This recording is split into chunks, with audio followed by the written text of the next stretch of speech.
She thought her daughter was safe in her golden world, private schools, luxury tutors, everything money could buy. But one afternoon, as she returned home, she froze at the sight before her eyes. In the corner of her garden, her little girl sat cross-legged on the grass, listening intently, to a homeless boy. His clothes were torn, his face smudged with dirt, yet his voice carried wisdom far beyond his years. Why was her daughter learning from him? And what happened next would leave everyone speechless. For Eleanor Hayes, life had always been defined by wealth. She was a billionaire businesswoman, the kind of figure who appeared in magazines with headlines like, "The woman who could buy anything." Her mansion was a fortress of glass and marble, her closets filled with luxury brands, her cars lined up like trophies. And yet, beneath all the glitter, one thing mattered more than anything else: her daughter, Lily. Lily was just 10 years old, a bright, curious soul with big eyes that searched for meaning in every corner of life. Eleanor believed she was giving her the best: private tutors, expensive art classes, and lessons in music and languages. But for all her efforts, Lily often felt lonely. Surrounded by walls of privilege, she craved connection, something real, something money couldn't buy. One afternoon, after a long business meeting, Eleanor returned home earlier than expected. As she stepped out of her sleek black car, she noticed something strange in the garden. Lily wasn't playing with her toys, nor was she with her nanny. Instead, she was sitting on the grass, cross-legged, completely engrossed in someone's words. And then Eleanor saw him. A boy, no older than 12, sat across from her daughter. His clothes were torn, his hair messy, his shoes barely holding together. He looked like he belonged to the streets rather than her manicured estate. But the way he spoke, his hands moving as he explained, his voice steady and sure, wasn't ordinary at all. Lily's face lit up with fascination as he scribbled numbers in the dirt, teaching her math with nothing more than a stick. Eleanor's heart skipped a beat. Who was this boy? How did he get past her security? And more importantly, why was her daughter, a child of unimaginable privilege, learning more from him than from all the expensive tutors she had hired? Eleanor's heels sank slightly into the soft grass as she moved closer, her eyes fixed on the strange boy who dared to sit in her garden. Her mind flooded with questions, but before she could speak, she caught sight of Lily's face.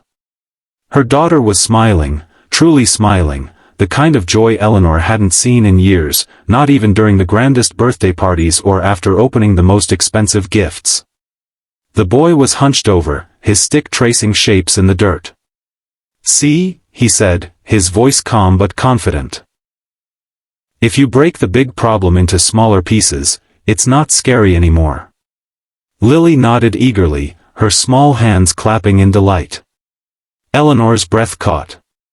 A homeless boy teaching her daughter math? The image clashed violently with the world she knew. She wanted to shout, to demand answers, to have the guards remove him immediately. But something held her back.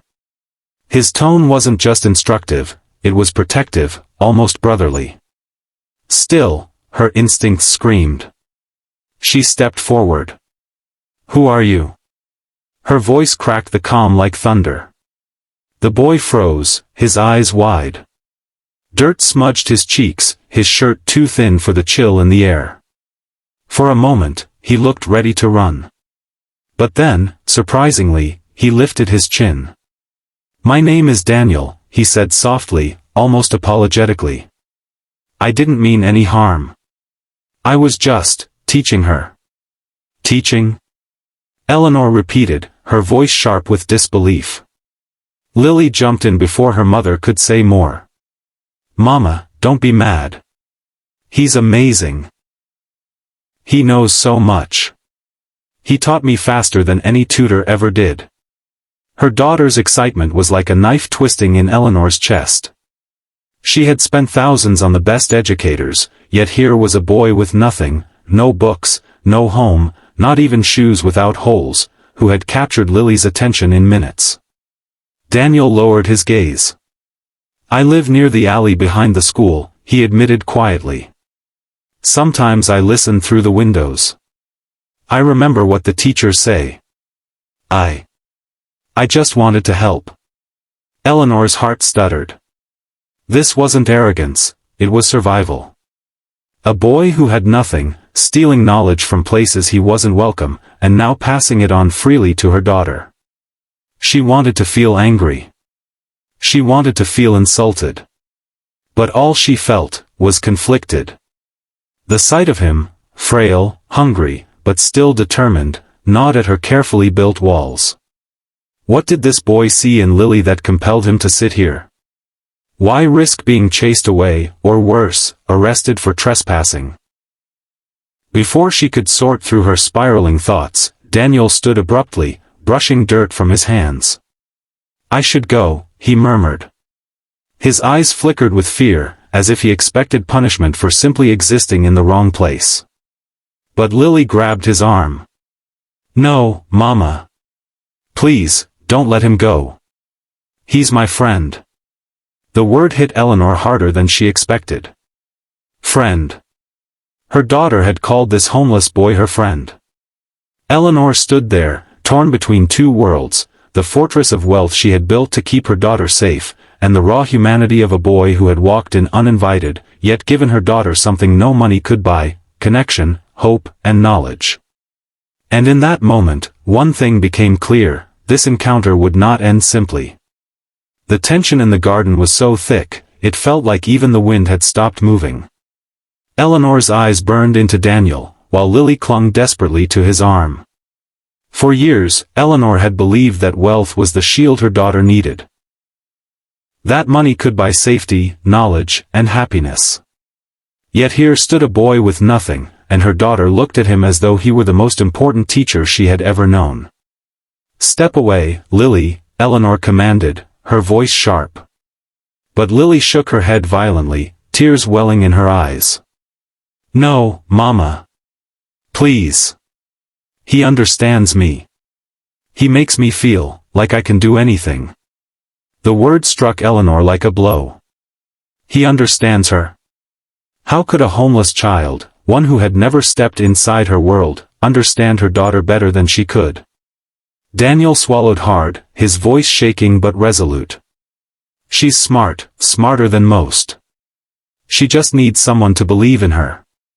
That's all I did. Eleanor's throat tightened. She wanted to dismiss his words, but something in his trembling voice pierced her. This boy, who slept on cold streets and scavenged for scraps, had seen a brilliance in her daughter that she had overlooked in the glare of chandeliers and luxury. Her anger gave way to something more dangerous, shame. Daniel stepped back, clutching his thin jacket as though it could shield him. I'll leave. I shouldn't have come here. But Lily burst into sobs, throwing her arms around him. Don't go. Please. You're my best friend. Eleanor froze. Her daughter's cry echoed through the grand estate like a siren, ripping through every wall she had built around her heart. She saw herself, not as the powerful billionaire the world revered, but as a mother who had failed to see what her child truly needed. Her knees weakened. For the first time in years, Eleanor felt powerless, not because of money, but because of truth. The decision before her wasn't about security or appearances. It was about humanity. And what she chose in that moment would leave everyone speechless. The garden, once filled with tension, now stood in complete silence. Eleanor's chest rose and fell rapidly as she looked at her daughter, clinging to a boy who had nothing to give but knowledge, and yet, had given her more than any tutor ever could. Slowly, Eleanor's expression softened. She stepped forward, her heels crunching against the gravel, until she stood just a breath away from Daniel and Lily. The boy lowered his head, expecting rejection, perhaps even punishment. But instead, something no one could have predicted happened. Eleanor knelt. Her expensive dress touched the dirt, her manicured hands trembling as she gently placed them on Lily's shoulders. Tears blurred her vision, but her voice was steady. If he is your friend, then he is welcome here. Daniel's eyes shot up in shock. He had braced himself for cruelty, but kindness was the last thing he expected. His lips parted, but no words came, only a silent gasp of disbelief. Eleanor turned her gaze toward him, her voice cracking. "Forgive me. I judged you by your clothes, your poverty. But today, you showed me something no wealth can buy. You gave my daughter hope." The boy's eyes filled with tears, but he nodded quietly. Lily beamed, hugging both of them as if she were the bridge between two worlds. From that day on, Eleanor's mansion became a place not just of wealth, but of learning. Daniel was given the chance to study properly, to grow, to dream, and in return, he continued teaching Lily with a passion no professional ever matched. The story spread, touching hearts far beyond the walls of Eleanor's estate. For the first time, Eleanor understood, the greatest teachers don't always wear fine suits or hold prestigious titles. Sometimes, they come from the streets, carrying wisdom forged in struggle, humility, and resilience. She stood, her voice firm but tender, echoing like a vow. The world values riches, but the true treasure is a heart that gives. And today, a homeless boy reminded me of that.